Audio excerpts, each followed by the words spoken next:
पहले। मेरी जो ताकत है वो मोदी नहीं है। 140 करोड़ देशवासी, हजारों साल की महान संस्कृति परंपरा, वो ही मेरा सामर्थ्य है। इसलिए मैं जहां भी जाता हूं तो मोदी नहीं जाता है। हजारों साल की वेद से विवेकानंद की महान परंपरा को 140 करोड़ लोग उनके सपनों को लेकर के, उनको आकांक्षाओं को लेकर के मैं निकलता हूं। और इसलिए मैं कि दुनिया के किसी नेता को हाथ मिलाता हूं ना, तो मोदी हाथ नहीं मिलाता है, 140 करोड़ लोगों का हाथ होता है वो। तो सामर्थ्य मोदी का नहीं है, सामर्थ्य भारत का है। जब भी हम शांति के लिए बात करते हैं तो विश्व हमें सुनता है, क्योंकि बौद्ध की भूमि है, ये महात्मा गांधी की भूमि है, तो विश्व में सुनता है। और हम संघर्ष के पक्ष के है ही नहीं, हम समन्वय के पक्ष के हैं। न हम प्रकृति से संघर्ष चाहते हैं, न हम राष्ट्रों के बीच में संघर्ष चाहते हैं।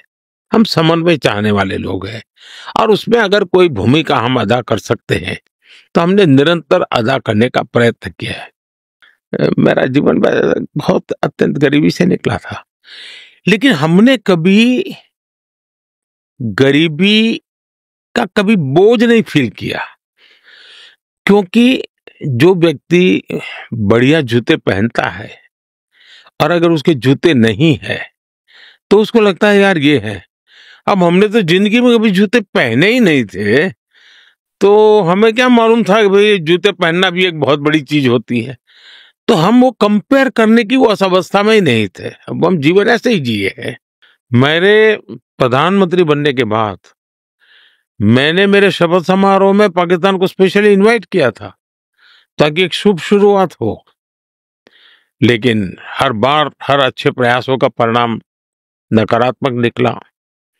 हम आशा करते हैं कि उनको सद्बुद्धि मिलेगी और सुख शांति के रास्ते पर जाएंगे, और वहां की आवाम भी दुखी होगी ऐसा मैं मानता हूं।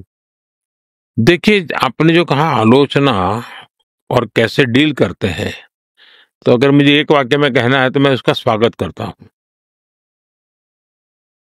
क्योंकि मेरा एक कन्विक्शन है कि क्रिटिसिज्म ये डेमोक्रेसी की आत्मा है। मैं सभी नौजवानों से कहना चाहूंगा, जीवन में रात कितनी ही अंधेरी क्यों ना हो, लेकिन वो रात ही है, सुबह होना तय होता है। The following is a conversation. आपने उपवास रखा, और वो भी उस भूमिका से रखा कि जो जैसे मेरे सम्मान में हो रहा हो। मैं इसके लिए आपका बहुत आभार व्यक्त करता हूं। भारत में जो धार्मिक परंपराएं हैं वो दरअसल जीवन शैली है, और हमारी सुप्रीम कोर्ट ने हिंदू धर्म की बहुत बढ़िया व्याख्या की है। हमारी सुप्रीम कोर्ट ने कहा कि हिंदू धर्म में कोई पूजा पाठ, पूजा पद्धति का नाम नहीं है, लेकिन ये वे ऑफ लाइफ है, जीवन जीने की पद्धति है। और उसमें हमारे शास्त्रों में शरीर, मन, बुद्धि, आत्मा, मनुष्यत्व को किस प्रकार से ऊंचाई पर ले जाना, इन सारे विषयों की एक प्रकार से चर्चा भी है, और उसके लिए कुछ रास्ते भी हैं, कुछ परंपराएं हैं, व्यवस्थाएं हैं। उसमें एक उपवास भी है। उपवास ही सब कुछ नहीं है। और भारत में कल्चरली कहो, फिलोसॉफिकली कहो, कभी कभी मैं देखता हूं कि एक तो डिसिप्लिन के लिए, मैं अगर सामान्य भाषा में बात करूं, या जो हिंदुस्तान को जानते नहीं ऐसे दर्शकों के लिए कहूं तो जीवन को अंतर बाह्य दोनों प्रकार के डिसिप्लिन के लिए ये बहुत ही उपकारक है। ये जीवन को घड़ने में भी काम आता है। जब आप उपवास करते हैं तो आपने देखा होगा, जैसे आपने कहा कि आपने 2 दिन से पानी पर रहे हैं, आपकी जितनी इंद्रिय है, खास करके सुगंध की हो, स्पर्श की हो, स्वाद की हो, ये इतनी जागरूक हो गई होगी कि आपको पानी की भी स्मेल आती हो। पहले कभी पानी पीते होंगे तो स्मेल अनुभव नहीं किया होगा। कोई चाय भी लेकर के आपके बगल से गुजरता होगा तो उस चाय की स्मेल आएगी, कॉफी की स्मेल आएगी। आप एक छोटा सा फूल पहले भी देखते होंगे, आज भी देखेंगे, आप उसमें बहुत ही उसको रिकॉग्नाइज कर सकते हैं। यानी आपकी सारी इंद्रिय जो है एकदम से बहुत ही सक्रिय हो जाती है और उनकी जो कैपेबिलिटी है चीजों को एब्सॉर्ब करने नहीं है और रिस्पॉन्ड करने की अनेक गुना बढ़ जाती है।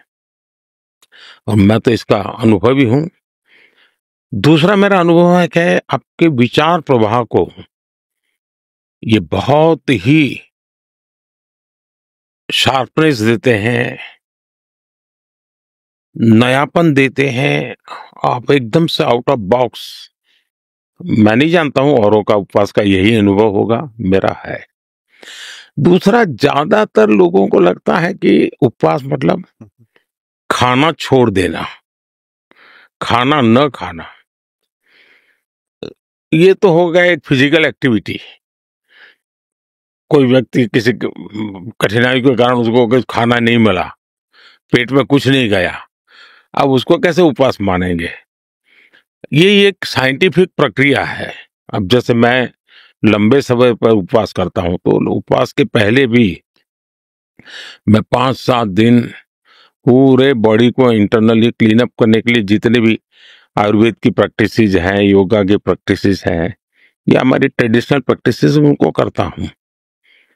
फिर मैं कोशिश करता हूं उपवास एक्चुअली शुरू करने से पहले बहुत पानी पीना, मैंने हो सके उतना ज्यादा पानी पीना। तो डिटॉक्सिफिकेशन जिसको कहें, इसके लिए एक प्रकार से मेरा बॉडी रेडी हो जाता है। और फिर जब मैं उपवास करता हूं तो मेरे लिए उपवास एक डिवोशन होता है, मेरे लिए उपवास एक डिसिप्लिन होती है। और मैं उपवास के समय कितनी ही बाहर की गतिविधि करता हूं, लेकिन मैं अंतर मन में खोया हुआ रहता हूं, मेरे भीतर रहता हूं, और वो मेरा एक्सपीरियंस एक बहुत अद्भुत अनुभूति होती है। और ये उपवास मैं कोई किताबों को पढ़ करके या किसी के उपदेश के कारण या मेरे परिवार में अगर कोई कारणसर उपवास चल रहा है तो उन चीजों से नहीं हुआ है। मेरा खुद का एक एक्सपीरियंस था।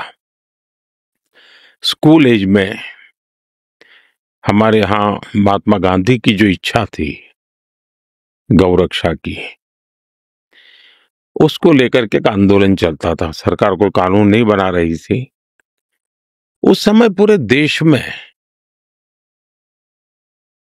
एक दिन का उपवास करने का, सार्वजनिक जगह पर बैठ करके करने का कार्यक्रम था। हम तो बच्चे थे, अभी प्राइमरी स्कूल से शायद निकले होंगे। मेरा मन कर गया कि मुझे उसमें बैठना चाहिए, और मेरे जीवन का वो पहला अनुभव था।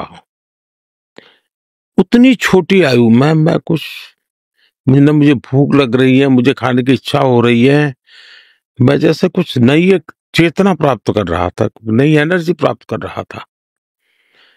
तो मैं कन्विक्शन मेरा बना कि ये कोई विज्ञान है, जिसको ये सिर्फ खाना न खाने का झगड़ा नहीं है, ये उससे कहीं बाहर की चीज है। फिर मैंने धीरे धीरे खुद को कई प्रयोगों से अपने शरीर को, मन को गढ़ने का प्रयास किया। तो कैसे कि लंबी